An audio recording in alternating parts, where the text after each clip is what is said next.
All right, everybody. Welcome back to Entertainiacs. My name is Steven. I'm Chelsea. We're coming back to you with our favorite video games. We've gone through our top 40, and I think we are hitting into our top 30 at this point. Yep. Before we get too far into it, I was going to pose the question that I did before, but we went off on a deep tangent on the other direction, kind of hitting early video game memories. This time I want to Mm-hmm. talk about more our first console. I think I started to touch on it, that the first one I played on was an NES, and you kind of mentioned the SNES. But Yeah. I know I was kind of leaning toward talking about where my first actual console was the N64, and I put a lot of mileage into it. Um, Yeah. I I remember getting Diddy Kong Racing. My brother got Star Wars Rogue Squadron. We put a lot of time into that, but I never got the games that like every kid had on their launch title. Like everybody had Shadows of the Empire and Mario 64, which funny enough, like Mm-hmm. I've already talked about Mario 64 a little bit on one of our past recordings, and Chelsea and I actually have a full playthrough of Shadows of the Empire on this channel under the Both Can Play moniker, and it was actually like it was old and janky, but I had a lot of fun playing it. Um, I had a lot of fun recording that. Yeah. yeah. I don't even remember if we did like a best of video for that one. I think it's just a full series, unlike where we did like Silent Hill 2, where I did the best of video and did a few like Yeah. Raskin Dabbles plays like that. But from start to finish, we definitely played Shadows of the Empire. And like oh man, I still every once in a while break out the N64. A lot of Mario Party, a Mm-hmm. little bit of Mario Kart here and there.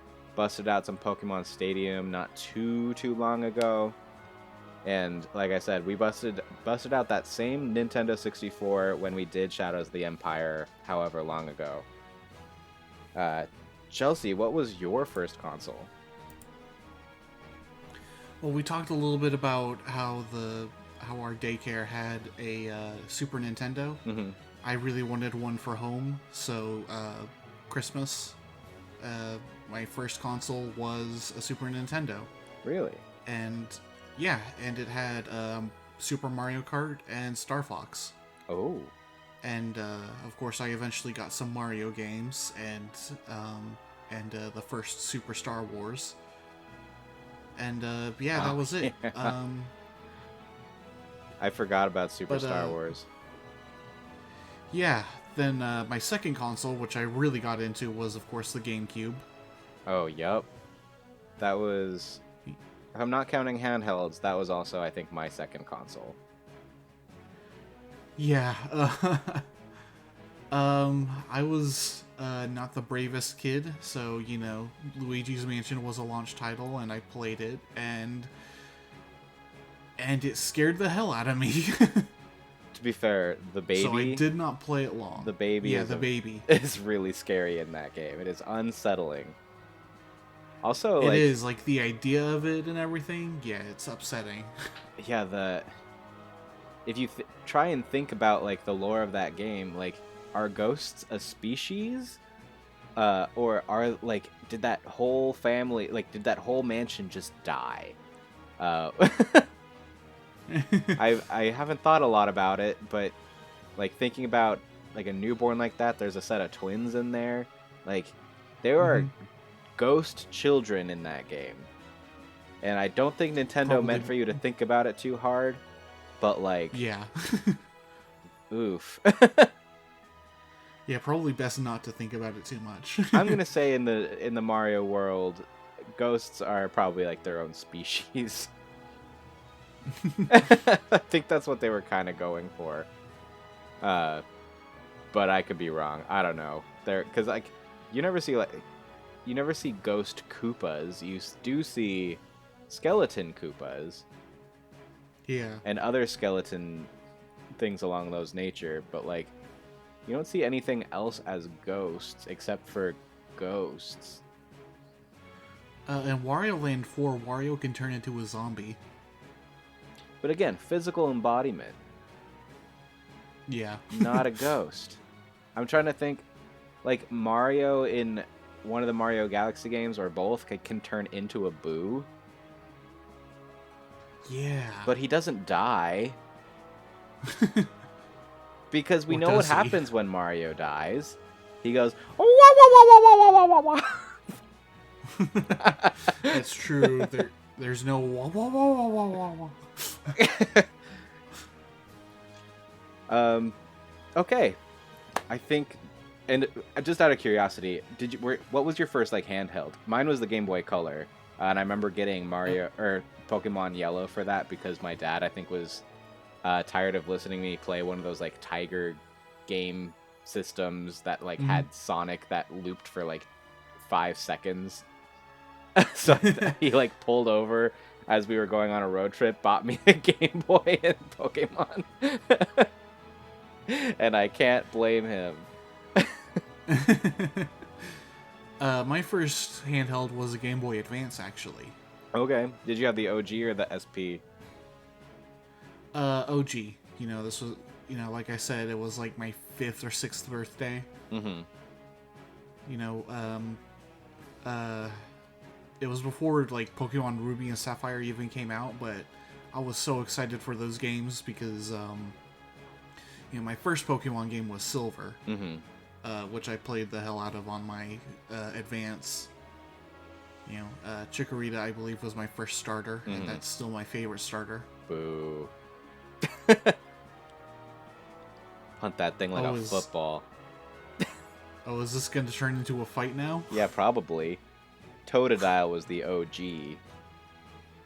Nah, I mean, you're not wrong, but Chikorita is grass type, where Totodile is water type. So I mean, every time you're gonna lose. Yeah, but when Chikorita evolves, does it look like it's wearing a diaper and its back sprite? I don't think so.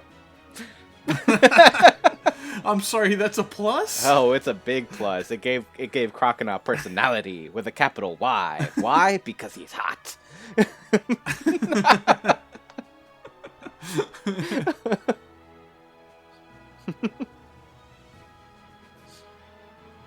And then there was Cyndaquil too, Alrighty but like then. Cyndaquil was just Charizard that couldn't fly. I kind of like the Cyndaquil line better than the Charmander line. Yeah, but I mean, it literally has like the same stats. It's just it can't fly. Really? Yeah, it's like exactly the same Pokemon. I remember seeing wild. somebody's walkthrough and said like, if you like the Charmander line, you're gonna feel right at home with the Cyndaquil line. And I think in the original game, Charizard couldn't even fly regardless. So until Yellow version. Yeah. So really right at home. All right, should we get into our next 10? Yep. Top 30. Yeah, who's starting? Is it me or you? Does it matter? I'll go ahead and start. Yeah, go ahead and hit it. Number 30. We're counting down.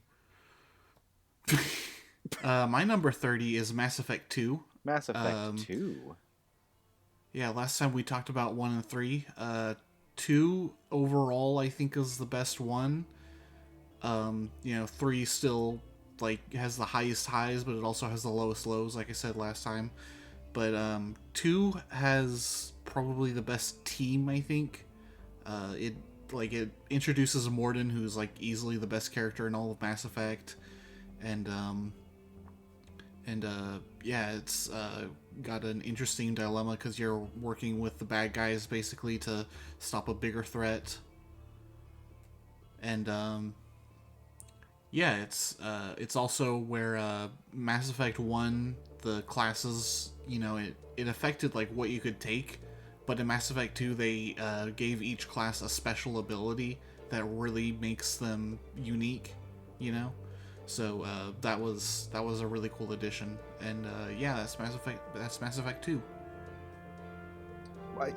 Okay, so I don't know very much about the Mass Effect games. What kind of gameplay is it? Third-person shooter with RPG elements. Okay. Gotcha. Okay, I can kind of picture it. I know so little about these games. Hmm. that I've just never really like encountered them. So I was pretty certain that's what it was, but like I said, I've just never really encountered them. I find them fascinating, just like in the lore and everything. Like I said last time, and I'll say it again, it's my favorite setting, like sci-fi setting. My number 30 is kind of a tie because I played them both the same way at the same time with the same person. Uh, Halo ODST and Halo Reach. I could Mm, not pick a favorite because Isaac and I played them a lot. We played the campaign. We played online, at least with Reach. I don't know if we did online with ODST. If there was online yeah. for that, like in the same way, there probably was, but I don't know. And we played our favorite, firefight a lot, where we would just set up Yeah. endless rounds of enemy mowing down, and eventually, just like we had so much fun.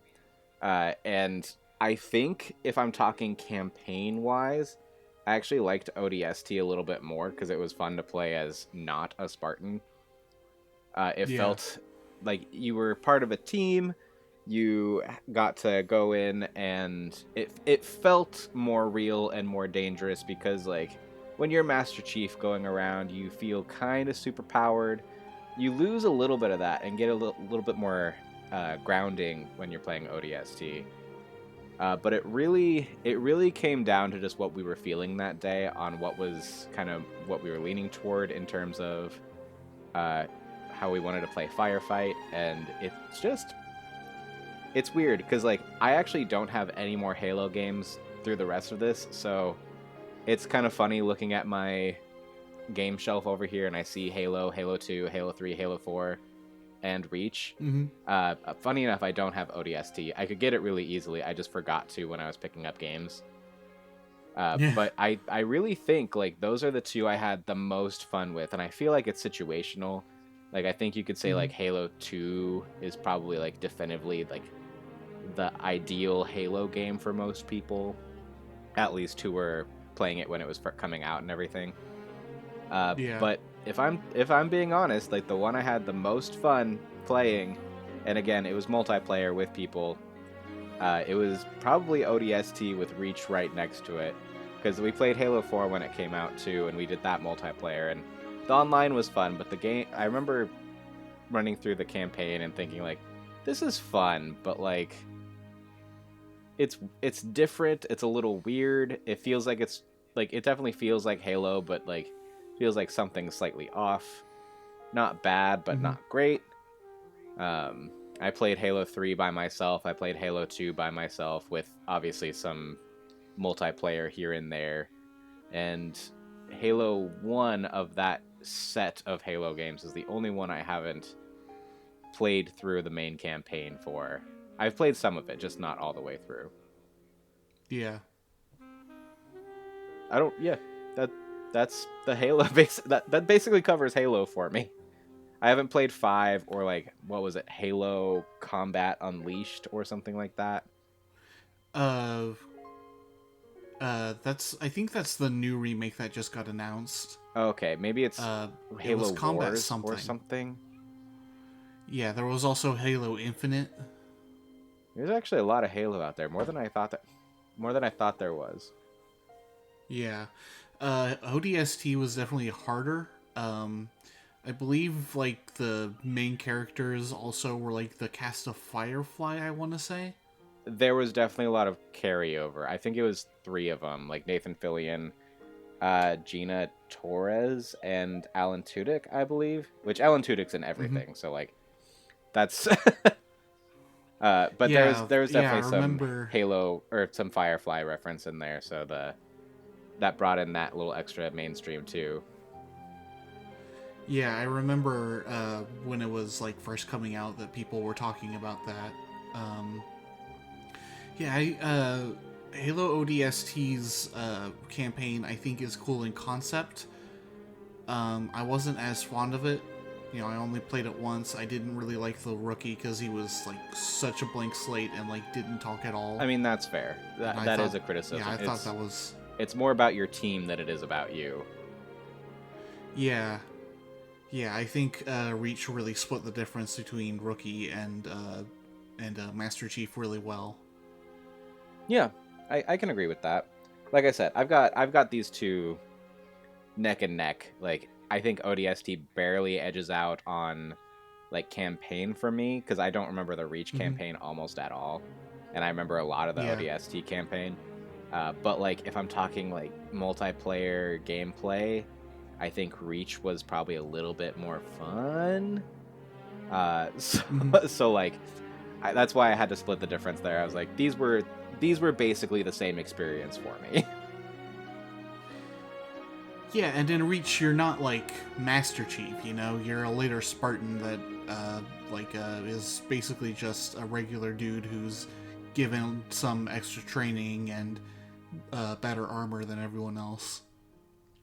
That sounds more or less accurate. Like I said, I remember almost nothing about the campaign except like the ending, because like everybody knows the Reach ending even before it came out. So Yeah. so like that's what I remember most. Like I said, I remember a lot of fun playing online with Isaac and a lot of fun doing the firefights. We'd turn on like Grunt Birthday Party. We would make us like super powerful. We would make the enemies super powerful and keep us standard, so it'd be even more difficult. We did it all. That was the first time I ever heard Kilimanjaro and Killionaire. And I think there was another one that just like, no, it was Kilimanjaro that made us like just burst into laughter because we just didn't expect it to exist. So we just like dropped our controllers and cried laughing because we just didn't expect it and understand what was happening. It is pretty funny, yeah. Yeah. What is your number 29? My number 29 is Street Fighter 3 Third Strike, the one that we played. Yes, I remember. Yeah. It was the last sprite-based Street Fighter. And the gimmick behind this one is that like almost no one from Street Fighter 2 returned. It was a big risk for Capcom. Third Strike is the third version of 3, and most people agree is like the best. For like pros, it's either like, oh man, I love Third Strike, it's the best, or that is the worst Street Fighter. You know, simply because of the parry mechanic, where normally you hold back to block, and in 3, you if you press forward, like just as the attack hits, you parry it, and you don't take any like chip damage from it, and you're left in a lot better position to counterattack. I love parrying. I think it's really fun, and it's also really hard, which makes it extra rewarding. I played this game in like 2013,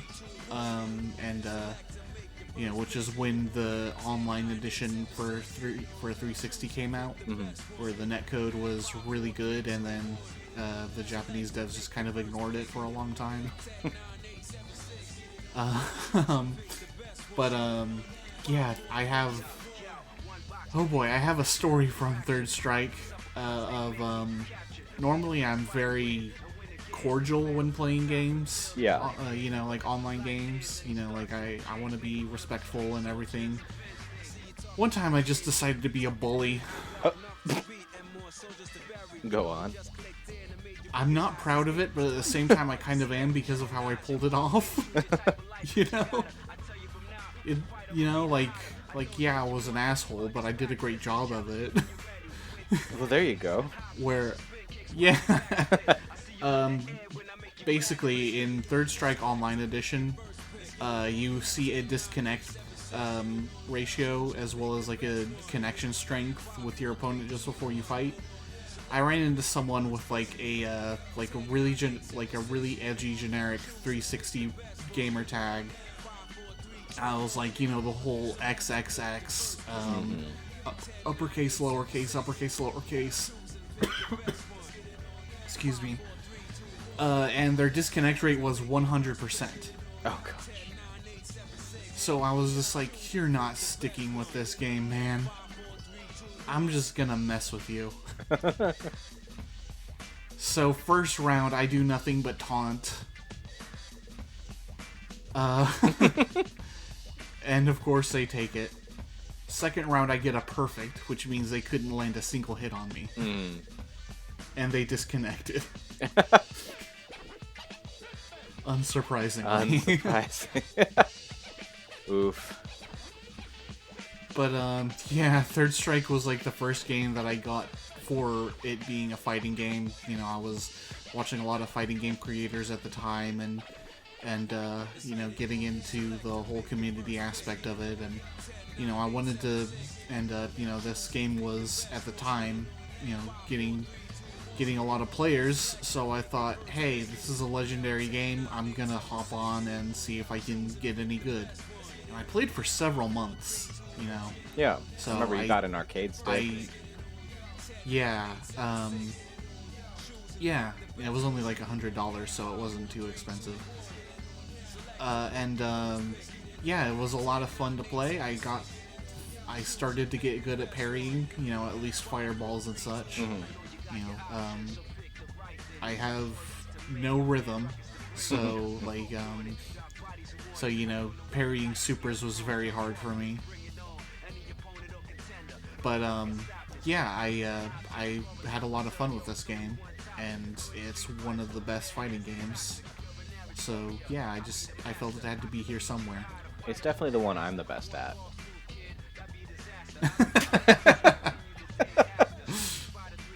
Yeah, you almost won one. I almost won one.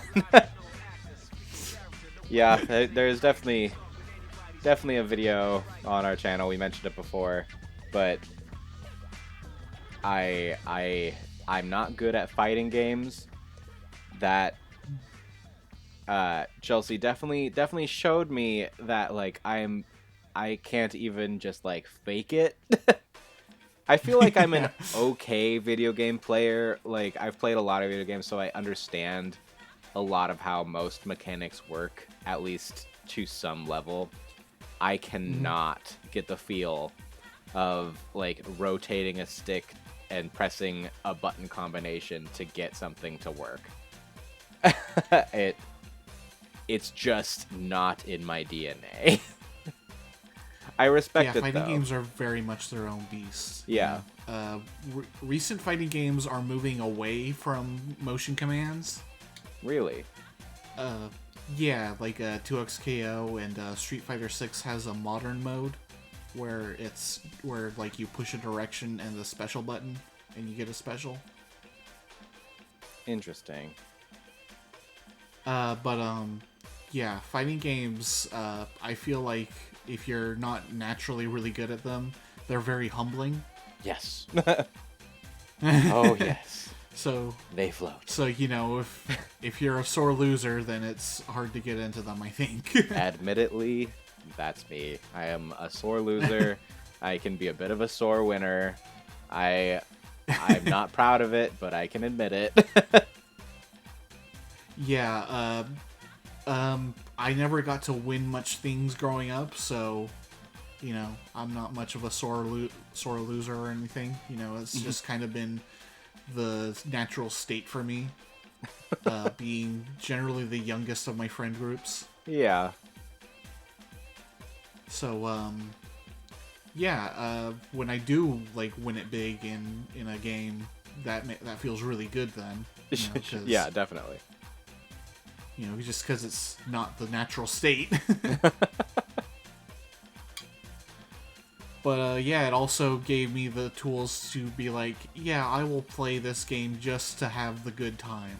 You know, I don't need to win or anything. That is fair. That can be difficult for me every once in a while. I've gotten better over the years, and it depends on the game. But, like, I've definitely... I think that's why I like mellower single-player games a lot more often. It's like... Yeah. But there's too mellow. There's too mellow in single player. Like, I can't get into things like Animal Crossing. I've done a little bit of Stardew Valley, and that's like okay. But for the most part, I need some action, but I need it to be like low consequence. Yeah. All right, so what's your 29? My 29 is Paper Mario and the Thousand Year Door. Ooh.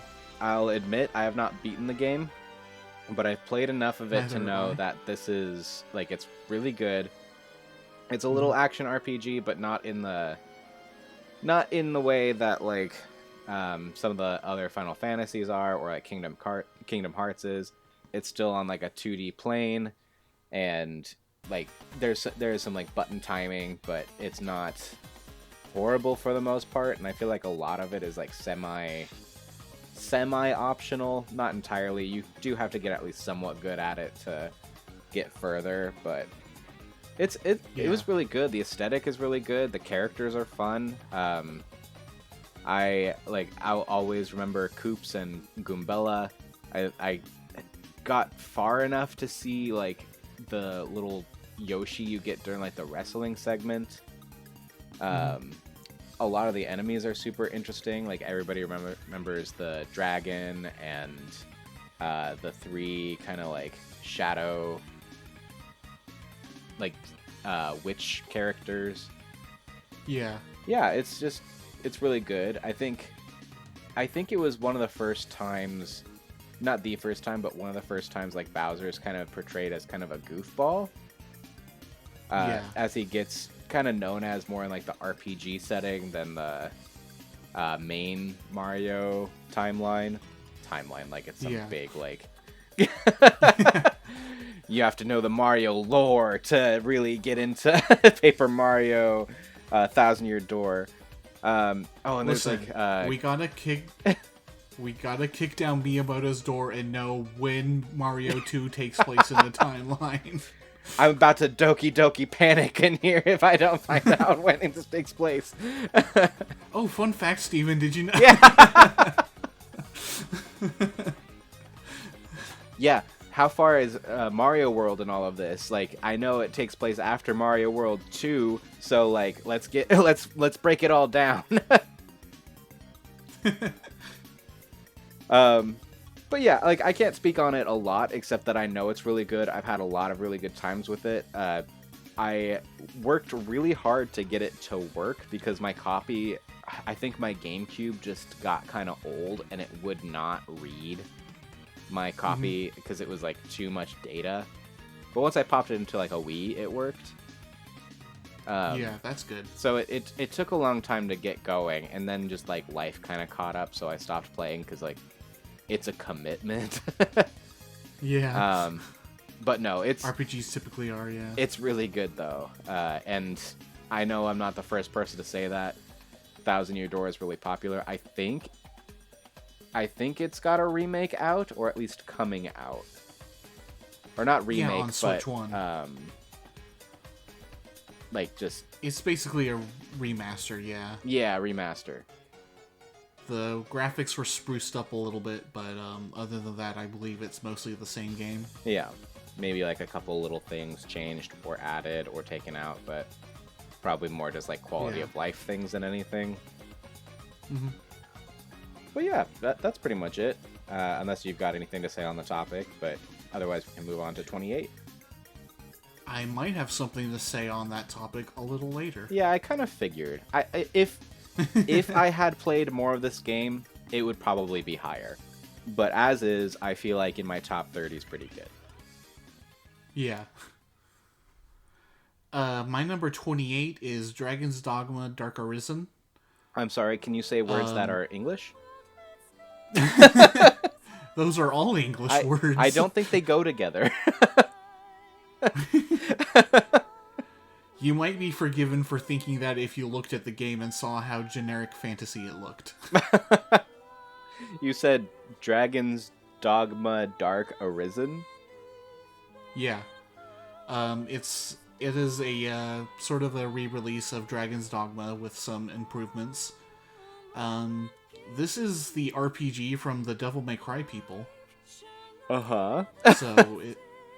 So it's got some really cool combat. it's certainly an interesting take on an RPG Mm-hmm. where, like, you know, your height matters. Oh, How fat you are matters. Like, it affects your carry weight and everything. okay.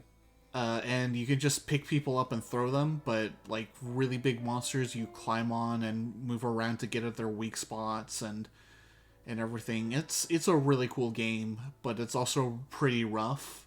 From what I hear, Dragon's Dogma 2 is also very rough, but it's part of the charm, you know? Is it rough mechanically or rough in difficulty? Both. Okay. Yeah, it's basically Berserk the game. Okay.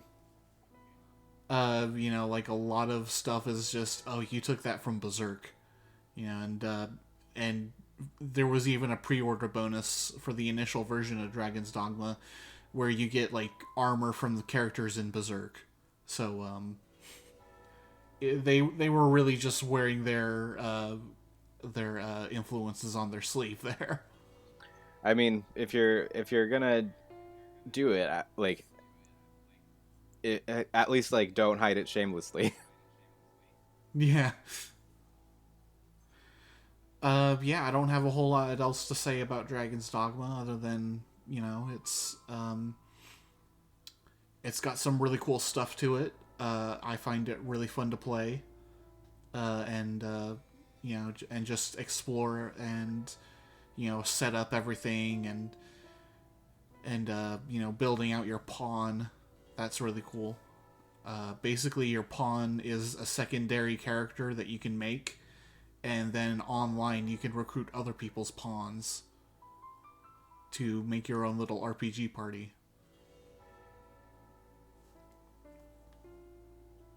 Interesting. Sorry, my wife messaged me about marshmallows in the car, and I don't know what she's talking about. Huh. Do you need a minute? Maybe a second. All right, I am back. Number 28? Number 28. I'm gonna go right into it. 3D platformer, N64 era, Rareware. We're talking Banjo-Kazooie. I've played a good amount of it. I can't say I've beaten it, but it's just kind of like the epitome of playing like a Saturday morning cartoon.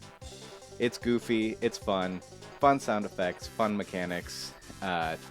It kind of built on what Mario 64 had already established. I would say it's got similar, but maybe not quite as fast platforming. Like, you're not typically doing wall jumps or anything in Banjo-Kazooie, but there's more like, you can fly, you can shoot eggs, you can fight a witch that's rhyming at you. You got Mumbo over here, turning you into an ant. Like, it's just kind of that, like, nostalgic, what you think of as a 3D platformer once you don't think about Mario 64. I feel like you think Mario, Spyro, Banjo, and like Crash Bandicoot are kind of like the platformer kings. You can kind of lump Sonic in there as well, but like Sonic kind of was more of like a runner like a runner platformer combo. Mm-hmm. But of the bunch, Banjo's definitely my favorite. But Steven, But what Chelsea. about Billy Hatcher and the Giant Egg? Billy Hatcher and the Giant Egg. You know what? I cannot attest to the quality. I have never played it. I've only seen a little bit of gameplay from it. So if that's your favorite game, Chelsea, if that's your number one, we'll talk about it later. No, but I think Banjo-Kazooie also just has a good... it's spoiled. Sorry. No, you're good. Banjo-Kazooie also just has a good, like, quality sense of humor. It's another one that's been talked to death from fans of it. It's definitely not my favorite game, but like it's a fun game, and I think it deserves a place. Like I've picked it up more than once. I've played Banjo-Tooie as well. I think Banjo-Tooie is a little bit more scatterbrained than Banjo-Kazooie is. I'm not necessarily saying that's a bad thing if that's like kind of what you're looking for.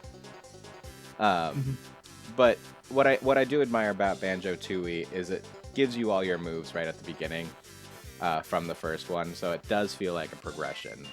So if you can pick up and play if you haven't played Banjo-Kazooie, but like if you have, it kind of rewards you and like, look at what you can still do. And that's always nice in a sequel when they don't just like take your moves away. Mm-hmm. That's really all I got to say about Banjo-Kazooie. Yeah. It's fun. It's quirky. It's a good time. I don't have a whole lot to say about Banjo-Kazooie either. I haven't really played it. However, it is the subject of like one of my favorite JoJo memes I've ever seen. Yeah, basically, there later on in the series and where you're at, there's a really famous beatdown where he just punches the guy for a really long time while this theme music plays, and they made it so that it's no longer relevant, unfortunately. But it was when Banjo and Kazooie were announced for Smash, and the guy who was beating up was Minecraft Steve because it's like I should have been the one to get in, and then when the theme song starts instead, it's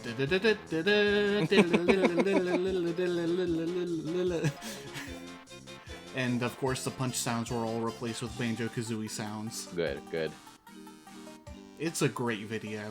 I'll have to find it at some point. Number 27?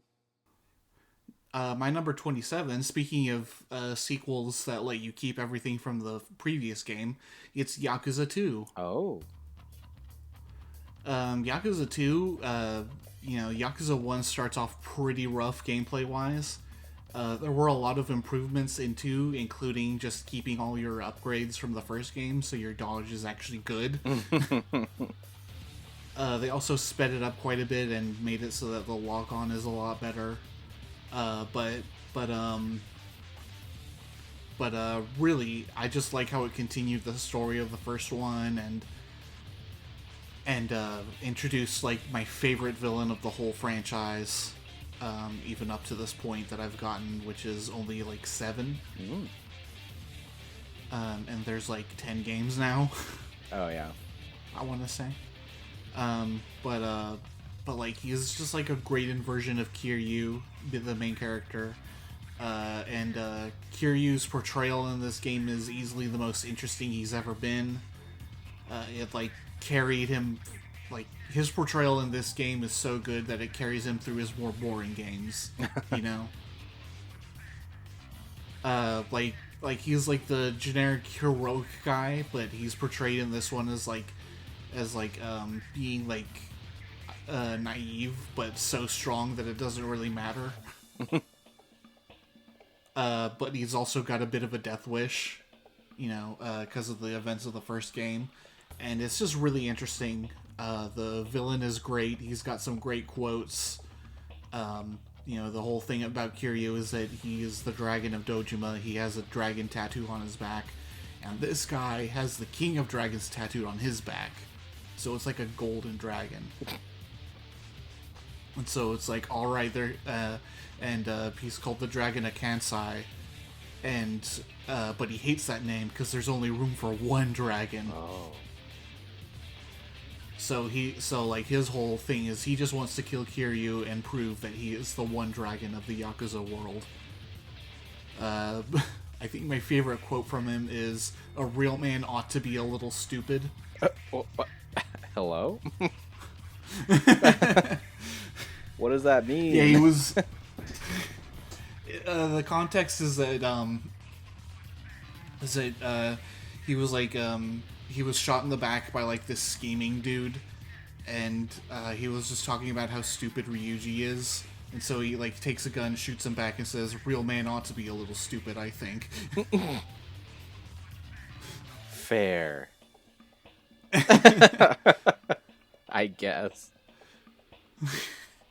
It's very macho. Yeah, I got that.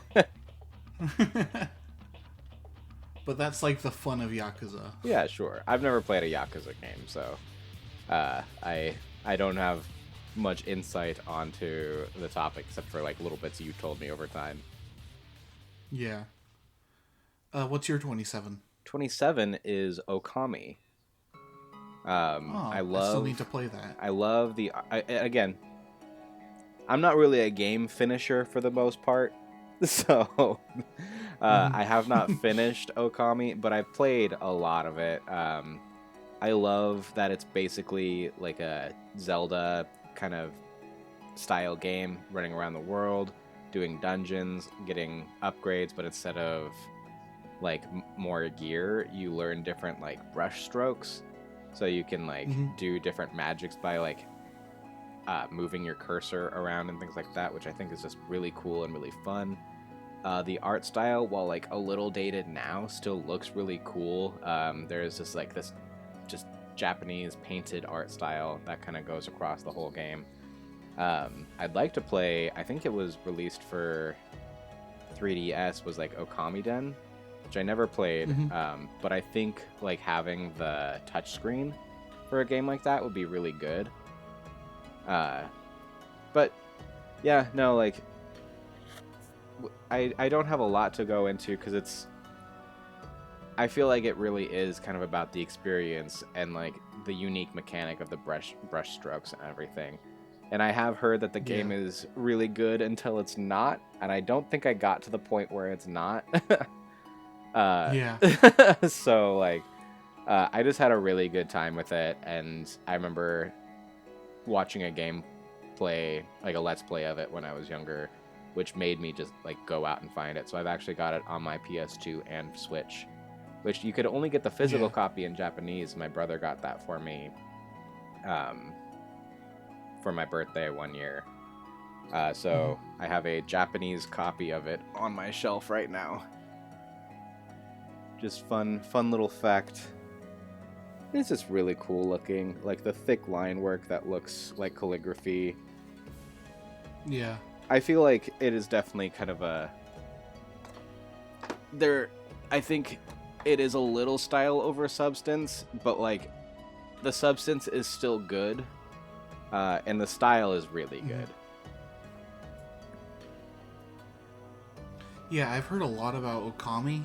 I've never heard anything about Okami Den, so that's probably not a great sign. I just think it. Yeah, I mean, I don't know almost anything about it. The same Let's Player that did the Okami Let's Play did a Okami Den Let's Play, but I was kind of out of Let's Plays at the time, so I didn't Yeah. watch it. I'll have to look into it at some point. I just feel like a lot of people had stuff on the DS and 3DS. I feel like there were so many games that a lot of stuff just like got kind of swept away. Yeah. Yeah, I also hear Okami is just exceptionally long, so I don't blame you for not finishing it. You know, like the joke I always hear is Okami 1 and 2 are great. Okami 3 is a little gets a little you know. um, yeah, I don't really know because it's been so long since I've seen like the later half of the game that like Mhm. is it that long? Like is it I think I do remember there being like a third act where it's like wait, the game's not over. It Yeah. feels like we should be done now.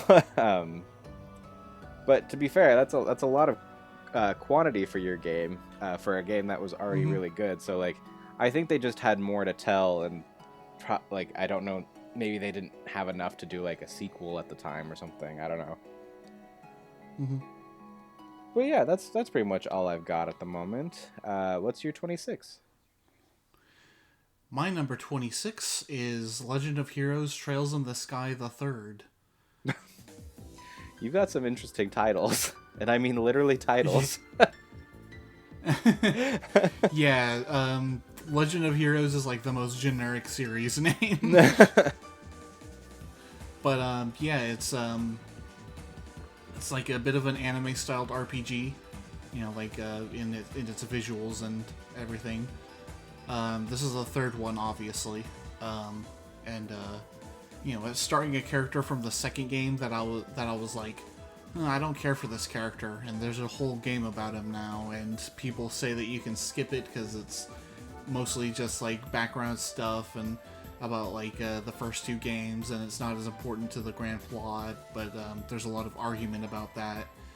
I really liked it. Um, the scaling got a little wonky since your stats carry through all three games. Okay. So like by this game, you're like getting into like the levels 200s and such when you're starting, and it gets a bit ridiculous, you know. Um, you know, like the stats are just all so ridiculously high. It it gets to the point where it's like this doesn't make sense anymore, you know. It's like the only M-rated one for that in the series so far that I've played, and boy is it M-rated. like like uh, like just one scene in particular changed the rating. Like the rest of the game is fine, and then woo, you know. Fair. I haven't started the next series really. Like I started it, but I dropped off, and I need to restart Trails from Zero.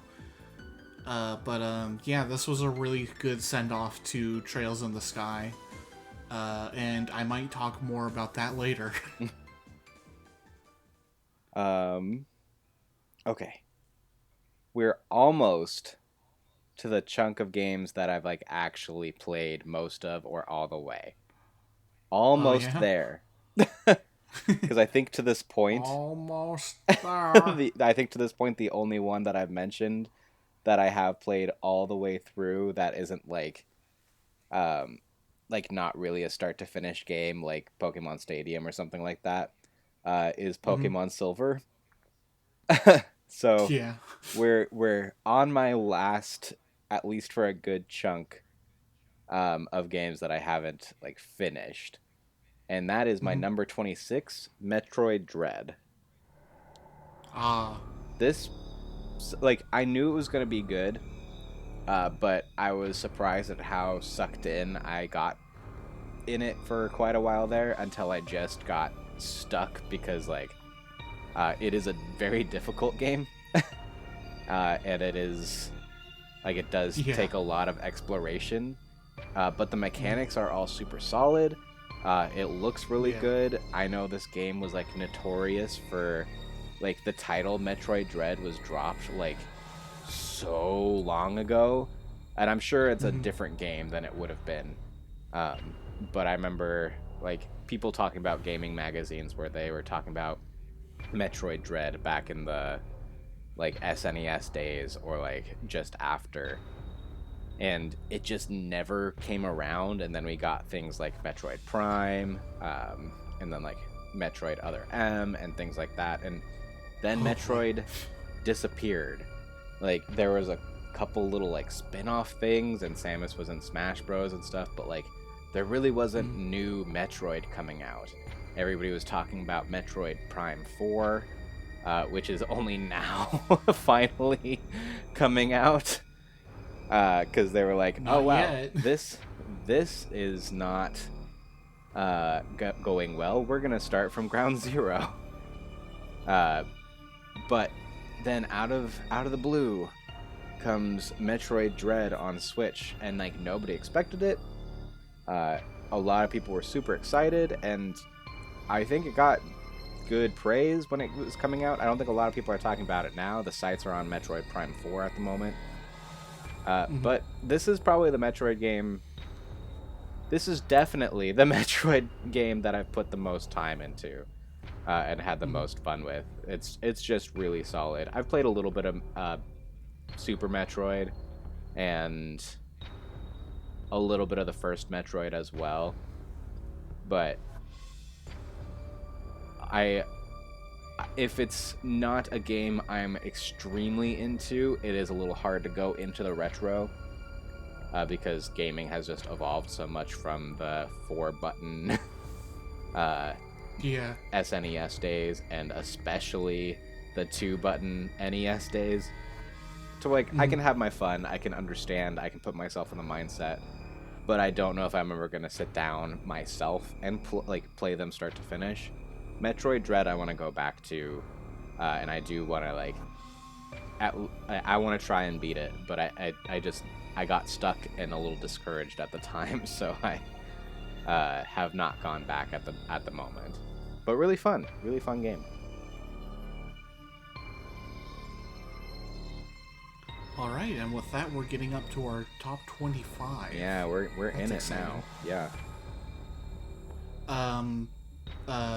Yeah, Metroid Dread is definitely like probably mechanically the hardest one.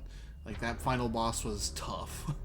And like just the like unbeatable enemies that you have to parry, getting the timing down for that stuff, like it's hard, but it's rewarding when you do it right.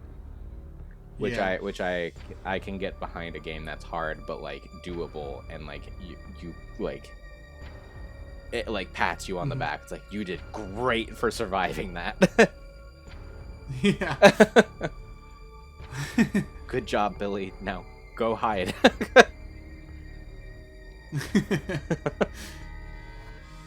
Billy Samus. Billy and Samus. Metroid.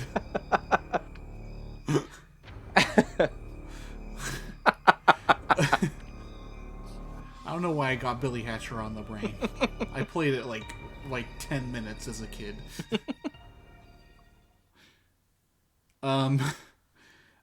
Yeah, my number 25.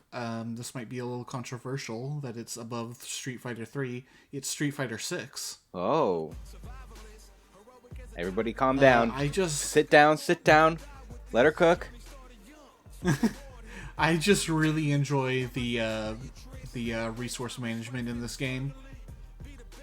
Resource management? You know, like you have 2 meters that are not your health meter in this game. You have drive and you have super. So drive you use up to you do empower your special moves and do like a special dash or block. You know, like as you block, the meter goes down and you start with a full meter. And if you run out of that meter, you go into a state called burnout, where you can't do your special, or you can't do like the improved versions of your special moves or that special dash that you can use. And also you take chip damage from everything as you block, and your block stun is increased, so like you can get really stuck and it's a really bad state to be in. So like just managing that I found really fun, and the way like different people use it is really cool to just watch. All the new characters are really cool, like it's something that we didn't think they would do for a long time, which is actually move the story forward in the timeline. Like the timeline for Street Fighter goes Street Fighter Alpha, Street Fighter 2, Street Fighter 4, Street Fighter 5, Street Fighter 3, and then 6. It's pretty confusing. I see. Give us the lore!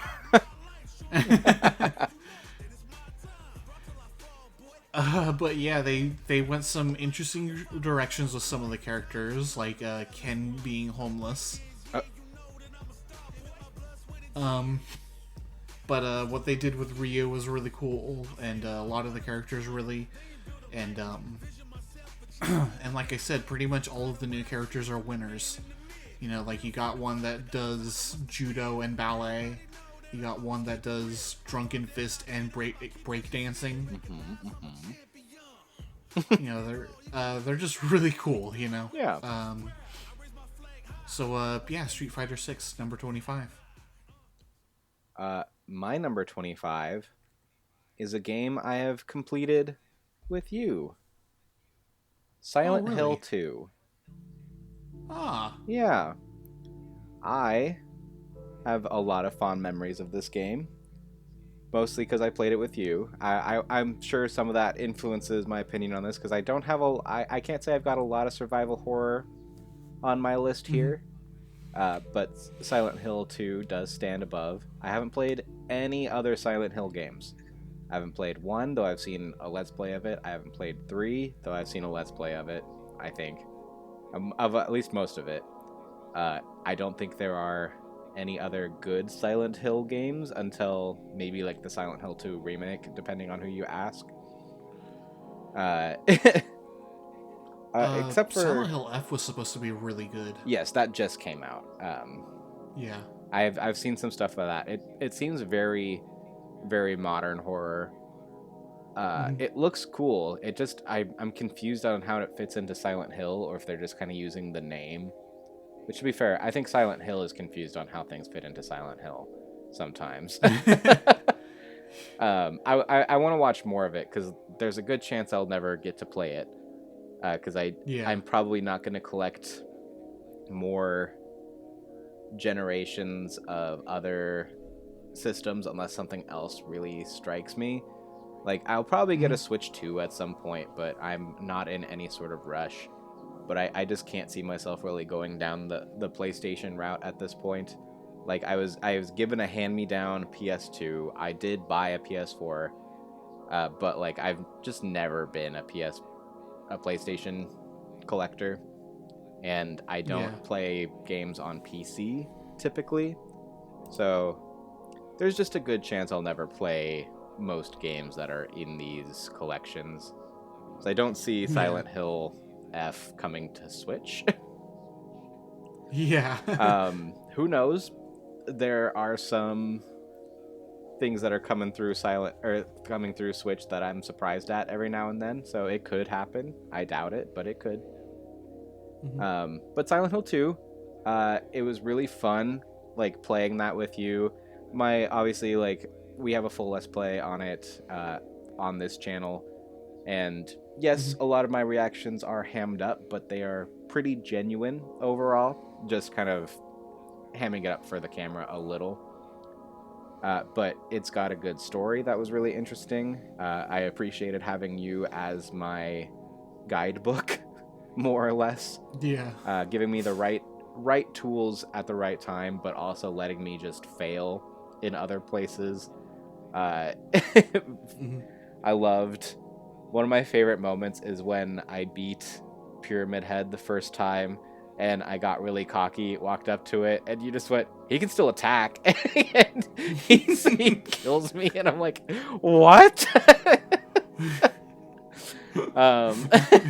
Like moments like that are like things I like. If I had played that by myself, I probably would have been pissed. I think I was a little mad in the moment, but like it was funny enough for the show that like it was really fun to go through. I think Yeah. probably it's a little mechanically dated. I Mhm. understand the stress of bullet conservation and understanding Mhm. that like Silent Hill is not about fighting enemies, which is Yeah. all good and valid. But if you were to put like Silent Hill 2, like that version of it on PS5, and they just like sold it, maybe the graphics are current, but they made it play that way, I don't know how well it would fly. Yeah. But you pointed out some really cool things to me, like how when James goes from one building to the other, he literally goes between worlds. Uh, Mhm. I it does have this just big element of sorrow and dread that just like leans Yeah. through it. I have a feeling we're probably going to talk more about Silent Hill 2 in a little bit. Yeah, Um, probably. so I think we can probably leave it there. But like I had a really good experience with Silent Hill 2, and you were a big part of that. But I think it's like it stands on its own as well. I think it says something that Yeah. that's the first Silent Hill game that they've chosen to remake instead of going for Yeah. the first Silent Hill, which is getting a remake. I heard. Um, Mhm. which that is actually one of the few things I was like, maybe I should get a new console. Yeah. Because like the only thing keeping me from playing Silent Hill 1 is how garbly it looks. Like I think that's part of the charm, really. there is some charm to it, um, but it's really garbly. Yeah. I also have some really fond memories of playing that with you. Um, everyone like every time I hear "Wouldn't It Be Nice" by the Beach Boys, I think of you. Gotta love Cat Street as well. Yeah. um, and I can't remember Which if is it, often, by the way. What? I love that song. Yeah. uh, we love a chicken nugget. Chicken Which I nugget. don't even remember if that made it into the actual Let's Play, or I don't. if it was only in like the funniest moments bit that I kind of like edited out for story purposes of the game. Yeah. But Yeah, I think it was in the. I think it was edited out. Yeah, but classic moment though. yeah. All right. Yeah, I don't know if how much of the remake you've watched. I think they Very improved little. the Eddie stuff actually. I've heard that, probably from you actually more than anything. But I watched a little bit of the Yeah. remake, not a ton. Mhm. But it looks good. It looks like it's a good remake. I don't know if it's as good, but it Yeah. looks like a solid modern version of Silent Hill 2, which is more Yeah. than you can say for like a solid Silent Hill game after Silent Hill Mhm. 3 or 4 depending on who you ask. Yeah. My number 24 is Star Wars Jedi Knight Jedi Academy. Oh, I've been thinking about Jedi Academy. I think I might have a version of it. Yeah, it's certainly not the best Star Wars story, but I think that's part of why I like it so much. Personally, I don't really care for anything that happens after Return of the Jedi. It's part of the reason I was kind of against the sequel trilogy from the start, but I gave it a chance and it disappointed me. Yeah, I like Force Awakens and I like most of Last Jedi. I think Last Jedi has some of the best Star Wars stuff in it, but Mhm. it has some really bad movie stuff in it too. Yeah. And then the last one, like even as much of a Star Wars fan as I am for the most part, like the last one was I enjoyed watching it in theaters because it was a movie experience and I just like going to the theater. But it was Yeah. bad. It was bad though. But yeah, Jedi Academy is very much a just an episodic story of just being a Jedi in Luke's new order, and you just go on miscellaneous missions that are all really creative and interesting, and you there's lots of fun little fan service moments like fighting alongside Chewbacca. Hmm. That's one of the first missions you can do. There's one where you have to retrieve a droid from Jawas, but they got killed by Tusken Raiders, so you're like going through a sandcrawler. It's really cool. Yeah. There's some cool Rancor stuff. Like a couple missions actually where Rancors are involved and you gotta run away from them.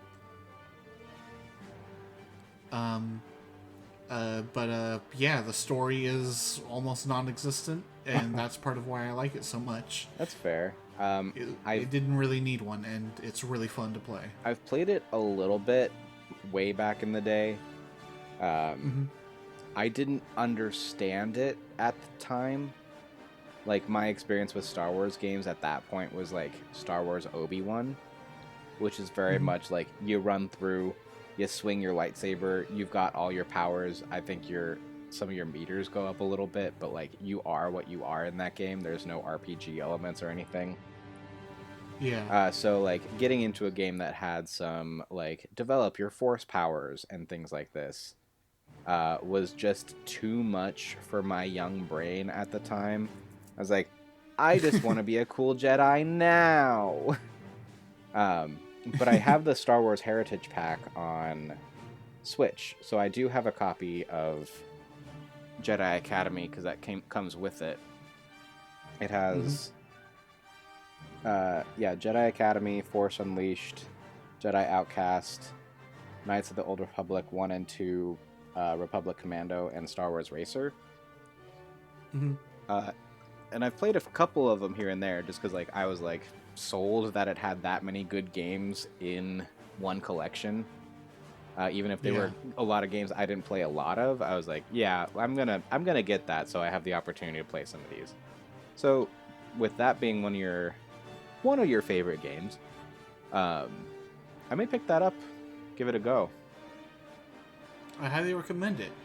Unfortunately, KOTOR 2 on the Switch is probably unplayable. They still sell it, but it's got some game breaking stuff in it. The PC is like pretty much the only good way to play KOTOR 2, unfortunately. Well, I'm not in a rush to break that one out at the moment. Um, Yeah. so we'll see where all that lies. All right, 24 for Steven. 24 is Resident Evil 4. I've Ah. played it on GameCube, I've played it on PS2, and finally, a few years ago, I sat down and played it on Switch and beat the whole thing. We've done it. 2 games in a row. Steven's beaten 2 games in a row. We're in this realm now. We're that games that I liked so much that I was gonna sit and play them. Resident Evil 4 definitely starts to step out of like the horror atmosphere. It's still like got the aesthetic of everything, but we've now entered action game territory. And it's fun. Like it's fun to run through. Leon's got them kicks. A lot of the characters were really interesting. Like there's like the big Rasputin guy who like he like runs around on the like he's like arm crawling on the ceiling. You've got the little Napoleon dude who is like a big old giant monster. I would say there's a later section that I wasn't a huge fan of, like as it got more military-esque further into the game. It was starting to like wear down on me. I was like, let me shoot zombies again. Like that was, I mean, I guess they weren't zombies in this game, but you know what I mean. Yeah. But like, it was just fun, like really cool stuff. It's got some quick time events, but it was not reliant on them. Like I feel like this was kind of early in quick time events. So I was like, let's use this to try and enhance the experience instead of like, let's make this the experience. Yeah. So like, while not the best at like, I'm glad video games have for the most part gotten out of major quick time events like that. I think that used them fairly effectively. And yeah, they got a little much in the Xbox 360 generation. Yeah, and this was just a little bit before that. Yeah. What like it was, and it still held on to some of the horror element that was like out the window by the time RE5 came around. That one was just straight like shooting things, and that has its place too. I've heard as a multiplayer game that game is pretty fun, but like it's its own experience by that point. Chris Redfield is just a football player mowing down zombies by that point. Where Leon still feels like that kind of like emo goth punk that you're, and you've already been introduced to him through Resident Evil 2. Although I feel like most people don't think of Resident Evil 2 Leon. You're going for Resident Evil 4 Leon. You're going for the save the president's daughter, kick down the door, shoot your enemies in the face. Oh god, there's a chainsaw guy, Leon. Yeah. Yeah, 5 is certainly interesting. Like Wesker just becomes straight up a Matrix character. For real.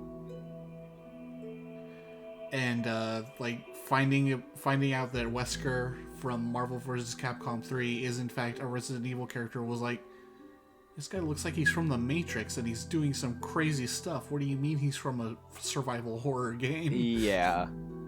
Because like my first experience with Wesker was actually from like the Resident Evil movies. So it didn't seem that crazy when I saw him in Resident Evil 5, but when I saw Wesker in Resident Evil 1, I was like, oh, this changed a lot. Yeah. This went down a path. But no, like it's was definitely like it's a really good game. A lot of people love it. Uh, I think you and I played it a little bit together at one point. I think we were testing it for the channel at some point, and it just Yeah. never really. It wasn't one I think we just like decided to kick on. I think we were maybe gonna do like a Rafts Can Dabble. Mhm. But I had played the beginning enough times that it's like, okay, this is a good game. I know it's a good game. Let me just sit down, play it. And being able to do it handheld on my Switch or pop it on the TV was like the perfect way for me to like get into it.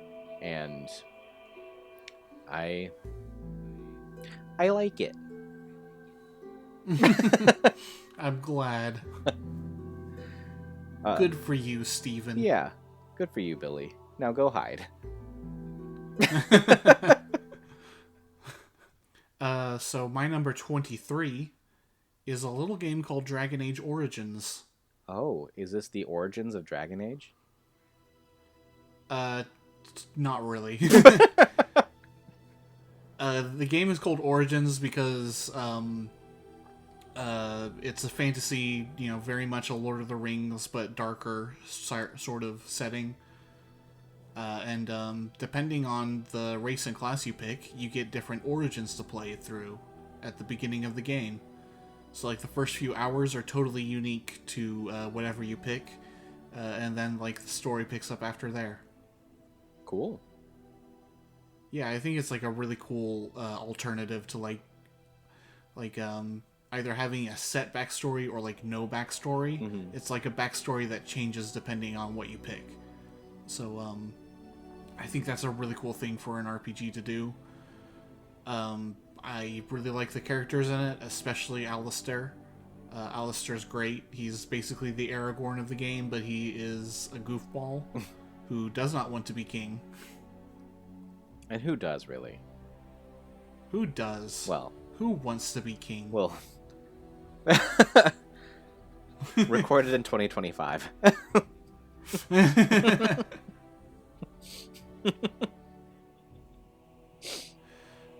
But yeah, this is a game that I've played so much that I can't really go back to it anymore. Okay.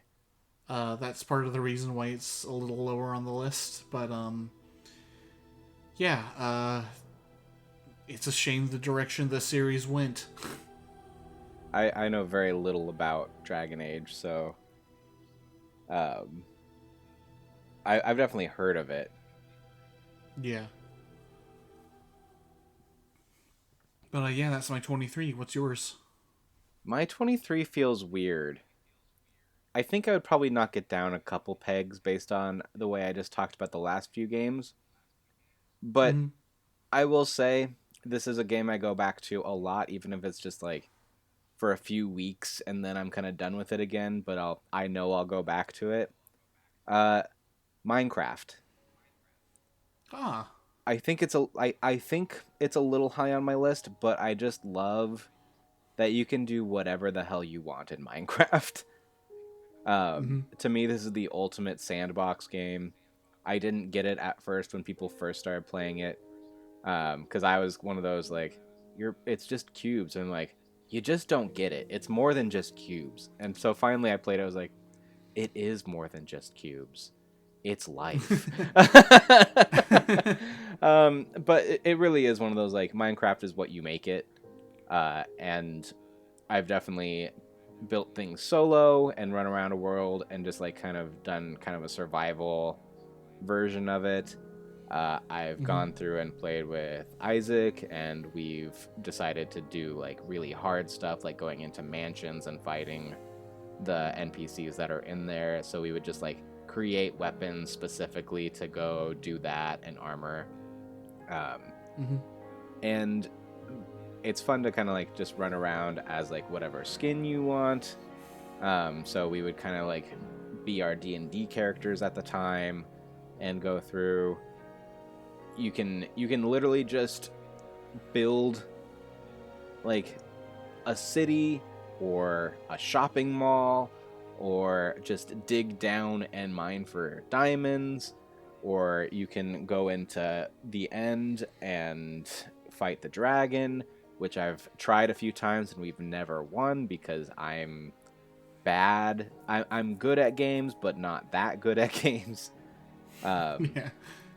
it's just like it truly is what you make it, and like I think I might knock it down a couple pegs on this, but like it's I always have fun for a good chunk of time before it's like I've accomplished what I want to in Minecraft. I'm gonna go do something else for the next few months. Yeah. Yeah, Minecraft, I was an early adopter, Hmm. so I have no idea what's even in the game anymore. Oh, it's crazy. My What they do now. There's oxalotls and sea turtles now. Oh my god. But yeah, I at first I was like, yay, building, but I eventually found that building, much like in real life, is just not something I'm interested in. Hmm. You know, I would sometimes get an idea for a build, and then I'd just be like, and just not do it. Yeah. You know. Oh yeah. Um, the big fun in Minecraft for me was always resource gathering Hmm. and dungeon delving. You know, like it just feels good to see number go up. It was fun going in and finding diamonds and such, and feeling the tension of I have a full inventory. I need to get back to Yeah, base. because like at any moment I could accidentally fall into lava or a creeper could just blow me up. Yeah, And then you have to hope you can find your stuff again. yeah,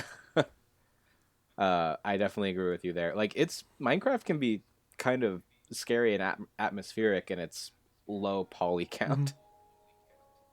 yeah, yeah. And I remember when Endermen were first introduced. Oh, I was very into Slenderman at the time, yep. so I was excited. Yes, and like they are a fairly creepy enemy. Like I play horror games and not get as scared as when I am playing Minecraft. I'm like, oh no, I can't look at it. Yeah.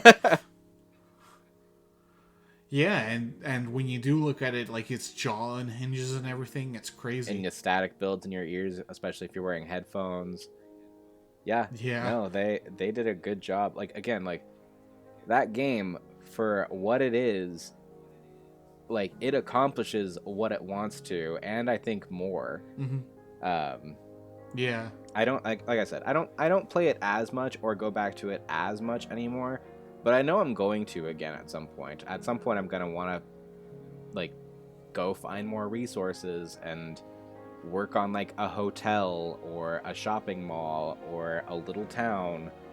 Um, hmm and just I'm gonna have fun when I do it. And yeah, eventually I'll be like, all right, I've done what I want to do and move back out. But I know again, like I'll be back because that's one of Yeah, the I things I feel. like about it is like you don't have to do anything. Like there's no time mhm, limit, so it's very low pressure. Again, the pressure is what you put into it. mhm. I feel like if I were to ever go back to Minecraft, I'd probably want to do an older version, you know? Just because, like, there's so much stuff I don't understand now. I think that's some of the intrigue is every time I go back, there's new stuff, and it's like, what hmm even is this? So it's like mysterious and interesting, and like you're going in and doing like research on like what is this new like stone in here, um, versus, and yeah, there is some feeling of like going back to the familiar, but every time I Yeah. go back, there's a new sense of kind of wonder of like what, because I don't follow it at all. I just go in blind, and that's kind of what I've always liked about it. Is like I have been now dropped in this world again. What hmm do I do? Well, like I said, I was an early adopter, so it's just overwhelming to me. Yes. The last time I played, there was so much that I was like, you know what? I'm gonna start with my mud hut and go from there. Yeah. 22. My number 22 is Metroid Dread. Oh, okay. Um, yeah. I don't know what else to add that you didn't already say. Basically, this one is it's really fun to explore. It's really fun to fight. There were some times where I felt like, like the cutting off of an old path was a little annoying. Mm. So like trying to find my way around got a little annoying because of that. Like there's one particular like a triple missile block that you have to push and blocks off an old path that really annoyed me.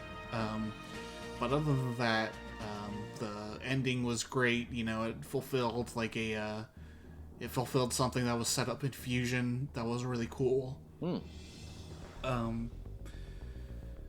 And yeah, just a really great game. It's the only Switch game I've ever played. That's interesting. Like, I feel like half my experience on this list is Switch. The Switch just gave me so much more opportunity to sit and play a game because I didn't have to like be sitting in front of a TV. I could go sit in bed or take it with me somewhere. All right, 22 for Steven.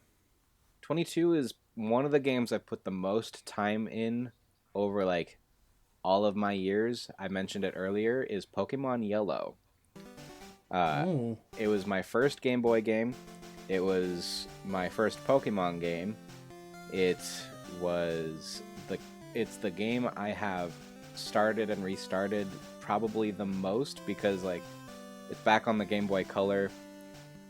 Some of those Pokemon live forever in one of my Pokemon Stadium games.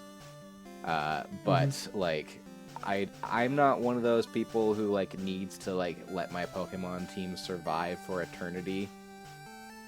So I've been able to start and restart Pokemon Yellow a lot of times, and while not mechanically the most interesting or fun Pokemon game, I just have so much nostalgia for it.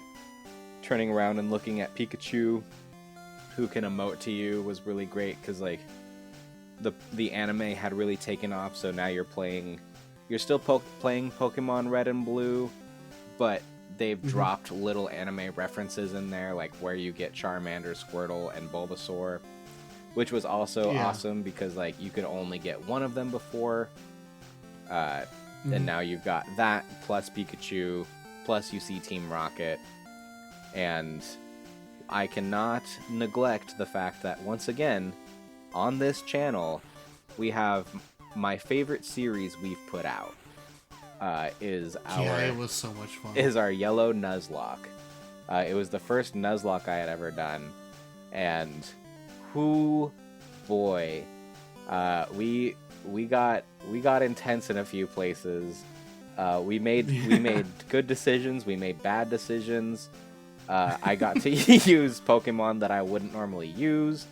I got to see the life drain from our Pokemon's eyes as we released them. And it's just like, as much as like I don't like Pokemon just continuously going back to Kanto. Like, it was authentic Gen 1. And like I've gone back and played Pokemon Blue, I believe. Well, basically the same game. Like, I would still pick Yellow over Blue. Some of it's nostalgia, some of it's just like, it's like for most people going to like Crystal over Silver version. There's just more to do in it, which helps. It looks a little nicer. It's Pokemon, baby. It's true, authentic, the original, like, play style. It's good. It's a good game, and I still have that cartridge. It's sitting on my shelf over here. It's been through so much with me. While I don't have that Game Boy Color anymore, like, the Game Boy game sits here, and I know it's waiting for me to pick it up again someday, and I'm sure I will. only to find the battery is dead. I have a game shop that'll replace the battery. Fair enough. They did that with my silver version not too long ago, which is also on my shelf. Oh, that's good. I think those are the only two. I think I have 3 Game Boy Color games that are still around, or like Game Boy era games, and it's yellow version, silver version, and Mr. Nuts. Which, that's one of my favorite video game, not like narratives, but stories of like how that video game got into my possession and what it means to me. It doesn't appear on my favorite video games list anywhere, but if I were to talk about like a favorite video game like situation, that's a story for another day. Or maybe today, depending on if we continue after this. Maybe, yeah. All right. Yeah, the Nuzlocke was so much fun. I would love to do another with you someday. I understand now might be a bad time to commit to something like that, but I think if we do it right, maybe we someday. could. But I just like I don't have the I don't have the equipment to be able to run something like that right now. Yeah, I'd probably have to be the one to be playing this time. Which honestly, I'm okay with. Like there was a point in our gaming career here that like I felt like my hand had to be on the controller most of the time. I felt like I couldn't drive situations unless I was the one like literally driving the situation. But I feel like I've grown out of that and can enjoy being part of something without the one having the hand on the controller. All right, so my number 21 is Kingdom Hearts. Oh, I've heard of this.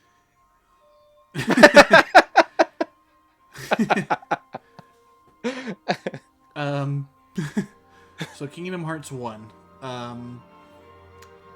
It's definitely harder than 2. I can tell you that much. Yeah. Unless you like crank up the difficulty on 2, which we may get to yet. Maybe. But Kingdom Hearts, maybe.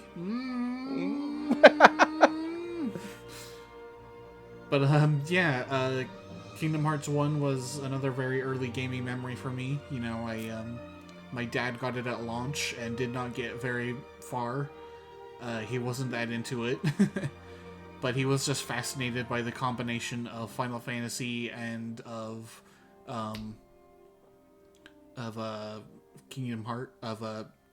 Disney.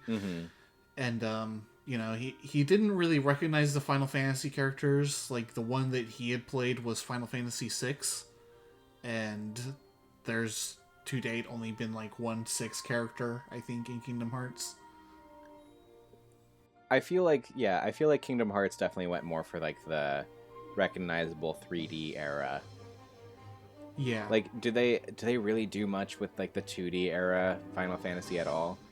Like the first couple games Not don't really no. have named characters. I don't think it's until you get to 4 that you get some named characters. I could be mistaken on that, but I think a lot of them are like, the Onion Kids in Final Fantasy like 2 or something, that they're your D&D archetypes. You've got your fighter, your mage, your thief. Yeah. So I feel like 4 would be like the first one they could maybe pull from. I feel like the characters probably didn't really get recognizable until 7. And I could be wrong. I could be wrong. I don't know much about the early Final Fantasy stuff. And to be fair, I really only know like 7 and 10, to be honest. And a little bit of 4. 6 has some great characters. So it might. Yeah, I just shame. Don't know. Yeah. Kingdom Hearts, I really like how it feels for the most part. The platforming is awful. Yeah, it is. It's definitely built. It's definitely built more for fighting than it is for platforming. Some of the worlds are a mess to navigate. I've heard I just learned like a lot of the worlds are actually optional, which I didn't Hmm. know. Like I've been told you never actually have to go to like the Hercules world. You never actually have to go to like the Little Mermaid world, which I heard is like a Oh yeah, true. a not fun one because like all the like the slow swimming and you lose a lot of your abilities. Yeah. Um, Not to mention it just plays Under the Sea on repeat. um, But yeah,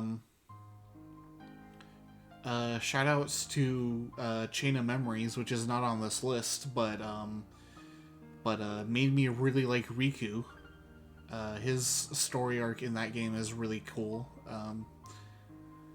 You know, like his whole regret over what he did in the first game, and trying to exist in a place between light and dark, and fighting his inner demons, kind of literally, because he got Norded.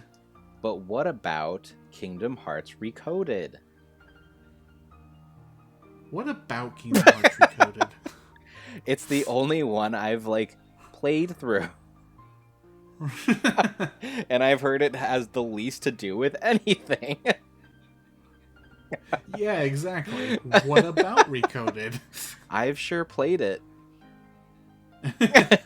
And I'm proud of you. Yep. It surprisingly it looks really good for being on the DS.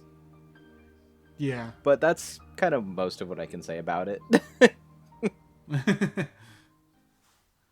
All right, and then what are we at? 21 now? Yeah. 21. Which will round out this chunk of list. Yep. This one also feels very weird considering all the games we've like talked about in terms of like story and like what you can do in it. My number 21 is Rampart. Yeah. Rampart is definitively my favorite arcade game. I have actually gotten to play it in an arcade, which was Ooh. interesting. I definitely prefer playing it locally with a thumbstick on a GameCube because playing with a trackball is very, very hard. I can imagine. But it was a fun experience. I got to go down to uh, Barcade in Portland. I can't remember the name of it right now, and I feel really bad. It's if you look for a barcade in Portland, it's probably gonna come up. But like on the top floor, I was looking around, and this one case stood out. I'm like, there it is, with the glowing trackball. It's Rampart, and I popped some quarters in. I played it, and I did pretty good, because I know how to play it, but I had never played it on an arcade cabinet. And I was playing, like, single player, which... Oh, okay. It's also pretty darn difficult. Yeah. It's an arcade game. Yes. But I had fun. Obviously, the main reason I love this game is because I played it with you and Isaac so much. And yes, this is where a lot of my sore winner comes through, where I like had to win, and the game eventually, like when you start winning, gives you penalties, which actually almost makes the game easier, because you have to like look at less territory. So like theoretically, you don't have as much wall to build, but you can build your wall around your towers easier. For those who don't know, the point of Rampart is you're basically these like neighboring kingdoms, and you are trying to build a wall around your little fortress. And then once your time is up, you're placing cannons, and your cannons launch, and you're trying to destroy your opponent's walls. Then you get a set amount of time to rebuild your wall, and you can make it thicker. But if it's done so much damage, sometimes you just have to like start from ground zero around a different tower, which can be pretty brutal in its own right. um, because like if you're starting in a different area, usually you only get one cannon, so you're not doing any more damage to your opponent basically, because like anything you're doing to them, they can easily fix by the time you're trying to build any sort of extra wall. And they're quick games. It's like 30 seconds per, like you get like 30 seconds to build, then 30 seconds or like 15 seconds or something to place cannons, and then like another like 30 seconds to fire your cannons as best as you can. It's just like, if you're really into it and like you understand how it works, it's so much fun. I was so excited that it appeared on your list. I definitely understand why it was lower. But the fact that it appeared on your list at all made me so happy. I definitely couldn't justify putting it any higher, but the fact that it made it to 21 on my list, I think, says something. Oh yeah, it says that you are indeed a sore winner. Yes. I will not debate that. In fact, I embrace I like it. this one because you're bad, and you should feel bad.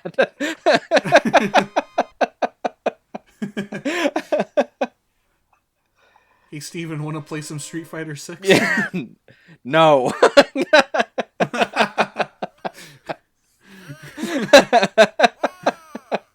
Because I'm bad, and I do feel bad. The truth comes out. The truth will set you free.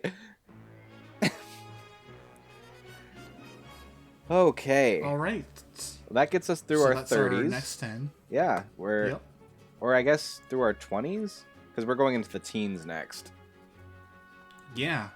Oh man, we're getting close. Yeah, and yeah, like the next games, almost any of them could have gotten into my top 10 on a different day. I still feel really good about my top 10, but the next grouping, like, they're all also really good games.